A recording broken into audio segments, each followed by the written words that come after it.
So Lord, on this Transfiguration Sunday, give us ears to hear, open our hearts, pour out your Spirit upon us. We want to be changed. We want to be changed into your likeness. For the sake of the world we pray. Amen. Amen. Please have a seat.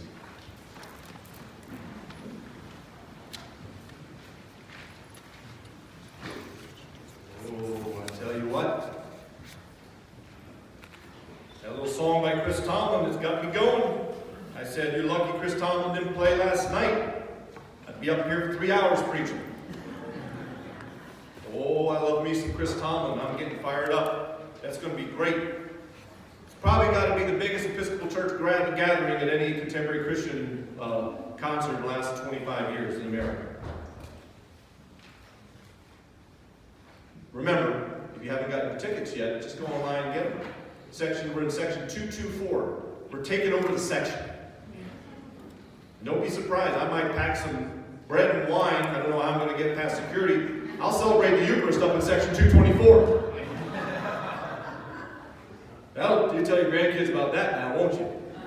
I went to a concert in Old Father Tom's up there breaking bread. Oh, we're going to break some bread all right. It's going to be that musical thing that Chris Tomlin can do. And it's awesome though, isn't it? I mean, our lives are just so filled with so many Debbie Downers and Danny depressing people, and enough's enough. And sound systems that don't want me to preach. Come on now. I do want to talk about demons a little bit, because there is obviously part of the gospel today that Jesus telling that demon to come out of that boy and stop seizing and convulsing him. But I got to get you into God's Word a little bit before chapter 9, because remember, we jumped already 3 chapters from last week.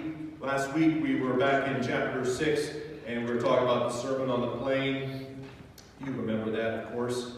And he then talked about the week after that about Jesus, that is, loving your enemies. And then he heals a woman, and they didn't like that.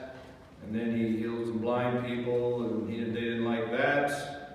And then he anointed a woman's feet. They're like, what are you doing? She used all the expensive perfume. He said, leave her alone. And then turns a bunch of bread into feeding the 5,000s.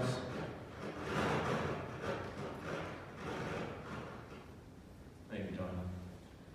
And then, because he was on one side of the Sea of Galilee, right there at the end of chapter 8, Jesus says, let's cross the lake. Now there's metaphor right there. Like, what's wrong with this side of the lake, Jesus? No. I want us to go to the other side. Well, I like it here. The margaritas are cheap. The hot tub is hot. And plus, it's familiar country. I want to go that. I know it's on that other side of the lake. That's Vancouver. Or, take your pick. That's Portland. That's Spokane. That's Vegas. You see, in chapter 8 of Luke's Gospel, Jesus says, no, I want to go the other side. And that's when he falls asleep, and the storm comes, and he calms the waves. And his disciples go, who is this guy? I mean, we're almost 7 chapters in. He's healing people. He's blessing people. He's casting out demons. People are throwing themselves, trying to touch his cloak. And the disciples, like you and me, we still can't believe our eyes. Who is this guy? So he says he got to the other side, and the other side, in this case, in chapter 8, is Gerasene. Like, no one goes to Gerasene. Especially near the crazy guy out there who lives in a cemetery, and he cuts himself, and he's running around naked, and he's out of his mind. And Jesus says, that's right, I want to go see him. This is what Eugene Peterson says in the chapter leading right up to today's gospel. So, when the guy, the demoniac, saw Jesus, he screamed and fell before him and bellowed, "What business do you have, Jesus, messing with me? You're Jesus," he says, "Son of the high God. But don't give me a hard time." The man said this because Jesus had started to order the unclean spirit out of him. Time after time, the demon threw the man into convulsions. He had been placed under constant guard, and he was tied with chains and shackles. But crazed and driven wild by the demons, he shattered the bonds. And Jesus asked him, "What is your name?" Eugene Peterson translates the word legion into the word mob. He says, "My name is Mob, because many demons afflicted him, and they begged Jesus desperately not to order them to the bottomless pit." As the story goes, you might notice from Sunday school class, a large herd of pigs was browsing and rooting on a nearby hill. The demons begged Jesus to order them into the pigs. He gave the order. It was even worse for the pigs than for the man. Crazed, the pigs stampeded over a cliff into the lake and drowned. And those tending the pigs, pig herders, right, scared to death, bolted and told their story in town and country. People went out to see what had happened.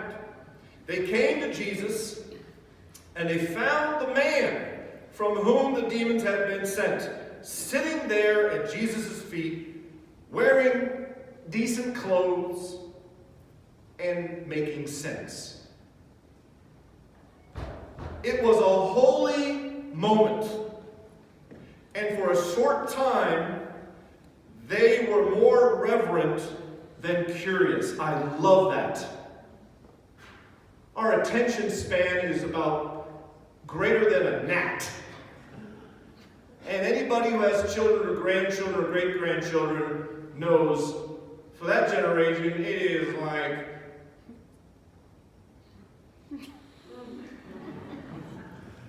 so Peterson translates that one sentence. After they come out and they see with their eyes this crazy guy in his Brooks Brothers suit, talking with an English accent, making sense. What does Eugene says? He says it was a holy moment, and for a short time they were more reverent than curious.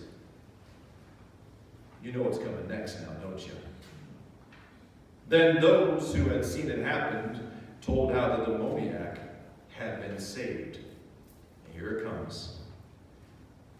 Later, a great many people from the Gerasene countryside got together, and they asked Jesus to leave. Peterson translates the following words. They asked Jesus to leave. Too much change, too fast, and they were scared. So Jesus got back in the boat, and he set off. And the man whom he had delivered from the demons asked to go with him, but he sent him back saying, "Go home and tell everything God did in you." And so he went back, and he preached all over the town, telling everyone everything Jesus had done in him. They were reverent for 5 seconds. And that was 2,000 years ago. And then right behind that, what did they do? Said, "Jesus, we really like you. We think you're a great guy. But dude, you gotta get stepping. You've got to leave us alone. It's too much change. It's too fast. And we can't handle it." Today is Transfiguration Sunday. God is a God of change. He's always transfiguring. He's always transforming, if we let him. And isn't it curious that it's usually the church that is the last one to get with the program? Let me take you a little church history 101.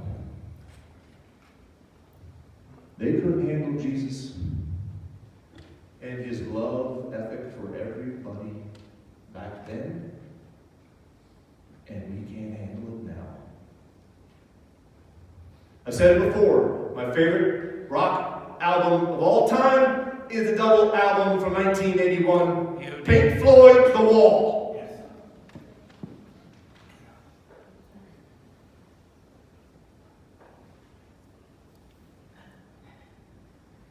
Now I've got every song off that album flying through my brain, and I just wanted to lock and load on that one song where Pink, played by Bob Geldof, if you've never seen it. Kids, I know you're not listening, but I was going to have a SpongeBob reference in today's sermon. I probably should have folded that in. But we're talking The Wall here. Remember at the end of the double album, Pink is in his arena, and he's got all the Nazi-like swastika banners hanging, but they're not swastikas, they're two hammers like that. And he said, somebody go, he said, "Are there any queers in the theater tonight? Get them up against the wall." That one looks Jewish. That one's a fool. Who let all this riffraff into the room? That one's smoking a joint. That one has spots. If I had my way, I'd have them all shot. That's about as close as I can get to the words and the lyrics from that song, but you get my drift. So when the first black man in the American Episcopal Church named Absalom Jones wanted to get ordained, he got a sea of opposition. All the white guys in the church said, "Too much change, too fast. We don't want no black guy named Absalom Jones getting ordained." And in the great city of brotherly love in Philadelphia in 1803, Absalom Jones became the first African-American man ordained in the Episcopal Church, United States of America. Amen. Fast forward. Church History 101. If you don't like history, I'm going to come back online with you in 2 minutes. Here we go. Real quick. Fast forward to 1974. And imagine this. Imagine 11 women wanting to be ordained in the Episcopal Church. Imagine that. Well, if you were alive in 1974, you will remember people lost their saltine crackers over that one. So, again, in the great city of brotherly love, my commonwealth, my home state, I'm so proud of that. Yeah, I am. In the church, the Episcopal Church of the Advocate in 1974, 11 women were ordained 2 years before General Convention made it the law of the land. Fast forward to 1996. Bishop retired from Iowa. Where is Mary Ellen Brock? Is she here? She's not here. If you're from Iowa, Walter Ryder is a great man of God. He's in heaven now. But Jack Spong asked him, because Jack was in a bunch of hot water, they wanted to defrock him and put him on trial for heresy. He got his buddy, Walter Ryder, to ordain Barry Stopful. Barry Stopful, in 1996, broke the glass ceiling. He was the first gay man to get ordained to the diaconate in the Episcopal Church, U.S. of A. He was in a committed relationship, as far as I know, he still is. I met Barry, he lives in Mifflinburg, Pennsylvania. He is a good man of God, and he and Will Lepke, his husband, I believe they are still together. Fast forward, or now I'm going backwards. Okay, can't keep it straight. 1989, we broke the glass ceiling when a black woman, she happened to be black, but there are more fundamental thing to grasp here is that she is a woman, her gender. Barbara Harris in 1989 became the first woman to be ordained to the episcopate, which is a bishop chair, right over there, that thing with the red velvet. That's what you get to sit in when you're a bishop. 1989, she became the first woman bishop in the worldwide Anglican Church. 90 million strong, 39 provinces worldwide. Guess how that went down? Do you know that the Church of England, the Anglican Church of England, only just recently have allowed women to be ordained to the episcopacy? So Barbara Harris, we knocked that glass ceiling down 30 years ago. And then, the big one, 2003. My predecessor, Bob Rhodes, stood up in this pulpit, or down front, I don't know where he was, but on good intel, he said these words to you all the week after Gene Robinson was ordained duly by the good people, laity, and clergy of the Diocese of New Hampshire to the Episcopate, to Bishop. Bob said, look it, Good Shepherd welcomes everybody. We're not going to start taking sides here. We're keeping our eyes, I'm paraphrasing, but we're keeping our eyes on Jesus Christ.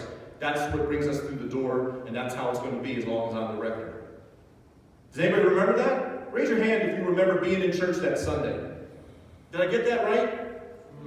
Thank you, Ken and Billy Voss and Susan and Linda and everybody who put their hand up. That's important. Too much change, too fast.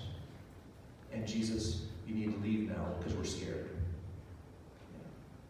We're scared that Gene and his husband Mark, who now they're divorced because we basically beat them into smithereens with the homophobic and the violent rhetoric and the scrutiny that comes only towards LGBTQ. Nobody has ever trashed my name because of my orientation. Tom Warren doesn't ever have to worry about anybody beating him up, jumping him when he gets out of his car, or wishing me dead because I happen to be a straight white guy. Last time I checked. But if you're LGBTQ, this is a reality every day. And Gene Robinson got to the point, he said to me, I'm sick and tired of wearing a bulletproof vest under my vestments every time I celebrate the Eucharist in Episcopal churches wherever I visit. And I'm like, really? Really? So he was literally being killed by that kind of scrutiny and that kind of, and he had to step away. He is no longer the Bishop of New Hampshire. He stepped down. He lost his marriage in the process to his husband Mark, and by the grace of God, he's alive today. That was 2003.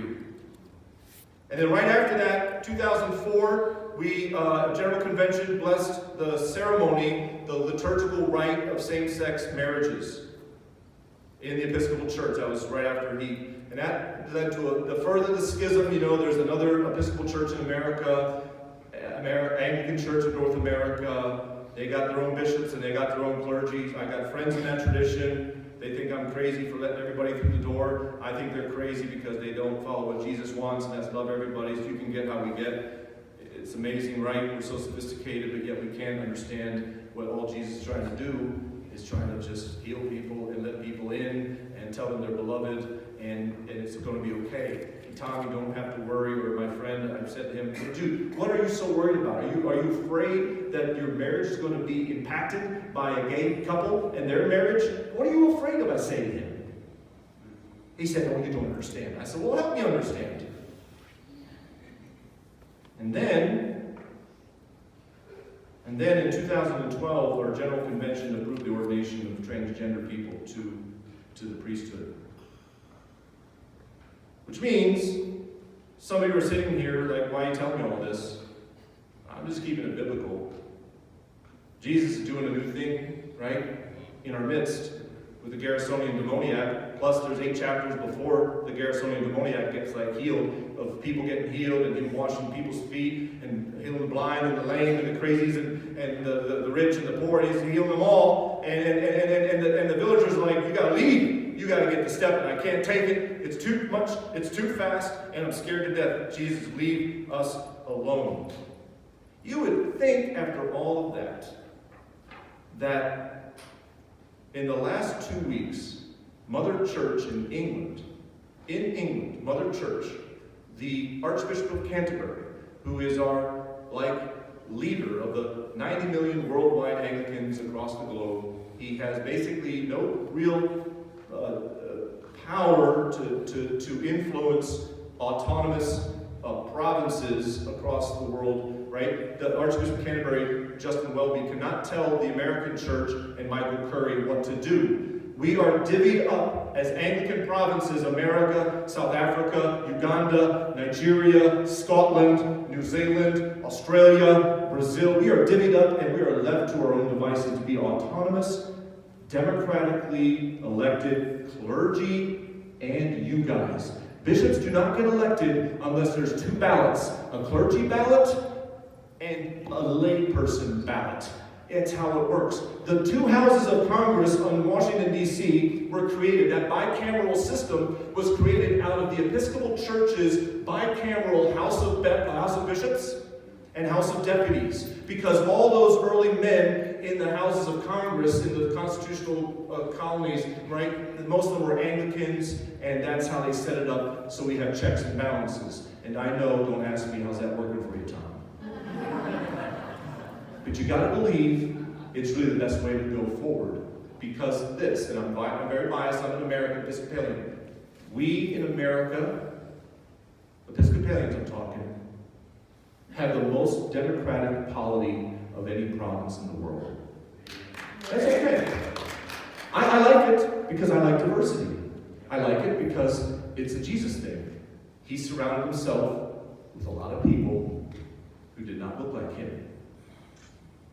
Ergo, 2 weeks ago, in England, at their big conference, at their synod, with everything I just shared with you, in the Anglican world of terms, since Absolute Jones, they ruled that at a special gathering of bishops every 10 years, so the next time they gather is 2020, down in Canterbury, England, they decided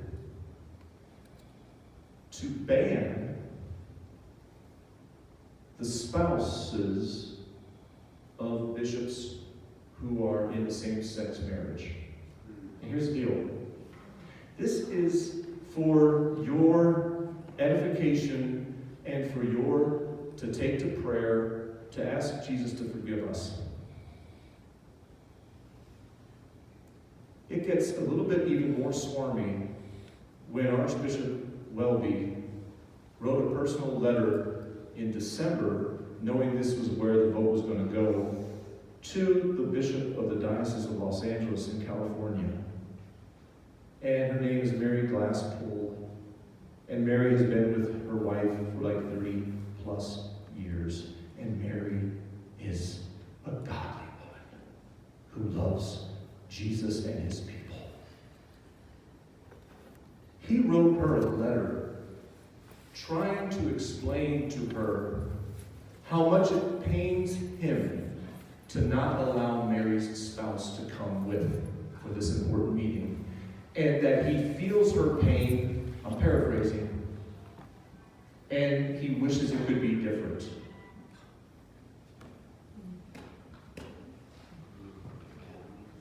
You know why the average age in the Episcopal Church is 68 years old and climbing? Because of statements like that. But I'm an equal opportunity employer around here. And I want to make crystal clear, because I ain't beating no political drum up here. My job is to love everybody equally. Frankly, it's your job as well. And that includes people like my best friend who fundamentally and theologically do not agree with me on the variety of issues I've just outlined. Because here's what happens. It's bad enough that the devil has driven a wedge in the Anglican Church. We're just picking on the Anglican Church. If you're a United Methodist Church person and you're in the congregation sitting here this morning because your denomination has basically said to you,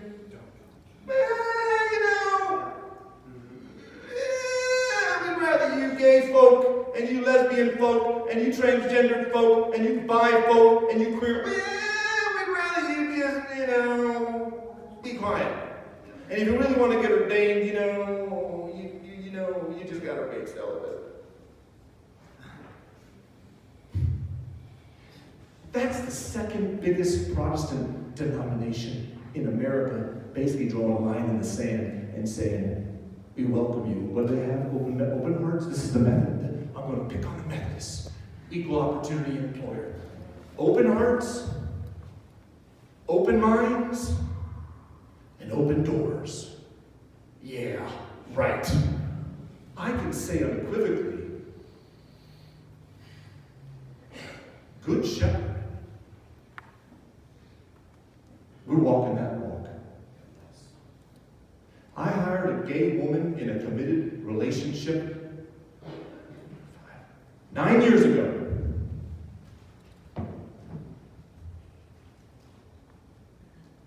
They said to me, Tom, too much change. It's too fast. And you're scaring us.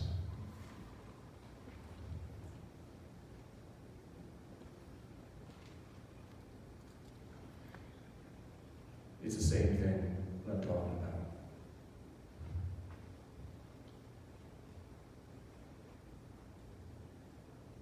When I think about the world we live in, when I think about the message we're sending our children and our grandchildren, I think about every LGBTQ.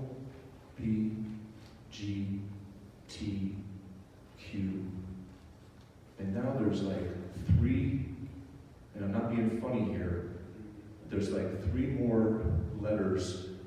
There's intersexed, help me out, there's atypical. It says transfiguration, transformation is an ongoing revelation of how the love of God continues to fold in more and more people. The church should be folding in more and more people. That is the gospel. And on Transfiguration Sunday, I can't think of a higher calling for this church of the Good Shepherd when it comes to not only our future, but to our present. I believe with all my heart that what we can control is what we can control here at Good Shepherd. And I want you to tell all of your friends and all of your neighbors and all of your kids and all of your grandkids that the Church of the Good Shepherd, we welcome you no matter who you are, no matter the color of your skin, no matter how much money is in your bank account, no matter your sexual orientation, you are all beloved children of God. And yes, Lord, there are some times when it feels a little bit too much change and it feels a little bit too fast and we're a little bit scared, but we're going to keep our eyes on you, right? We know you're asleep in the boat, but we got to keep our eyes on you. And that, my friends, also includes all, and I'm going to be clear as a bell, and this tape recorder and that iPhone is going to pick this up, because I am known around the diocese as also being welcoming of Trump. Oh, well, I am. If you're a Trump supporter, or if you're a Christian here, which is making your blood pressure go up because I'm talking about all these things, I want you to hear from me, the rector of this church, you are also welcome. You are also, like I am, a lamb of your own fold. Jesus talking, a sinner, a lamb of your own fold, a sheep of your own flock, a sinner of your own redeeming. Can you imagine if the Church of Jesus Christ would stop, like, people like me who are like in charge, we're the gatekeepers, if people like me would just stop having one big congregation agree with who I agree with. You know, that I just want a bunch of Democrats, I just want a bunch of liberal, progressive, Portland hipster, LGBTQ, diverse, and nobody who's a straight white Republican is welcome. If I ever lead this congregation where I'm making people feel, no matter where you are on that spectrum, to be on the out, you need to come to my office and shut the door, and you need to call me on the carpet. Last time I heard Donald Trump needs prayer as much as I do. The last time I heard The Justin Welby, Archbishop of Canterbury, needs prayers as much as Mary Glasspool, the Diocesan Bishop of Los Angeles. The last time I heard, Christ said, I chose you, not the other way around. I loved you first. I didn't ask for your permission. I went to that cross, not counting the cost. I laid my life down for the good and the bad together. And you watch me, he says, because I'm going to Jerusalem. This is Luke talking. I'm going to Jerusalem, and I'm going to show you how much I love you, because when I'm lifted up, I will raise everyone to me, and I will be the judge, and I will separate the sheep from the goats. And I said to someone the other day, if I get to those pearly gates, and Jesus starts going, like, what are you talking about? You know, it says in the Bible, you know, you're loving those gay people, Tom. I'm going to say, look, I was Sky Masterson in the production in high school of Guys and Dolls. I'm going to say, Jesus, luck be a lady tonight. And if I was Nathan Detroit, played by my good friend, he has a great song, you know, by the great Frank Sinatra, you know, in that film. I'm not comparing myself to Brando, but Brando, you know, played Sky, and Frank played Nathan Detroit. Remember, Nathan sings to his girlfriend in the Salvation Army, sue me, what can you do me? I'll say that to Jesus too. I'll say, sue me, what can you do me? I'm going to say, Lord, I'm just erring on the side of love, because that's how you always operate. And if you want, I've kept a list of all the people that you loved on, which really made people upset. Do you want me to read it to you? It goes a little something like this. And you know, I'll take my chances on that one. If we give up on love, man, we should probably just shut this thing down. Just shut the church down. People tell me I get more love at an AA meeting and more non-judgment and more acceptance than I do going to church. Wow, that's a hell of a statement. Can maybe some of what God is doing, not just the remodel, not just the capital campaign, as important as that is, maybe some of what the remodel that God is doing is the remodel in here. In here.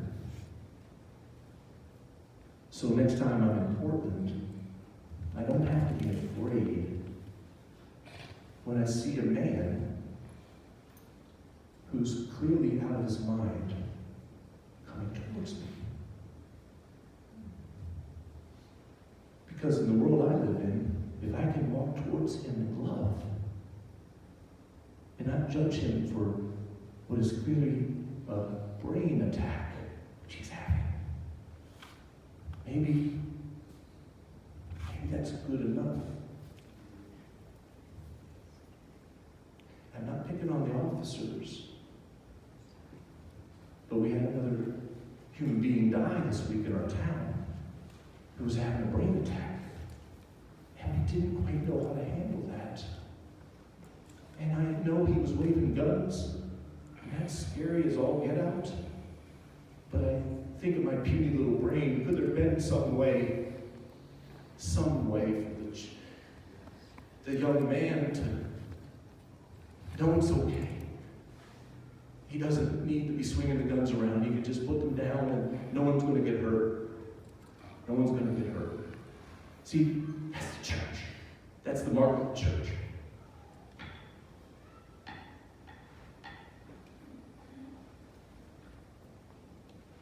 Let's pray.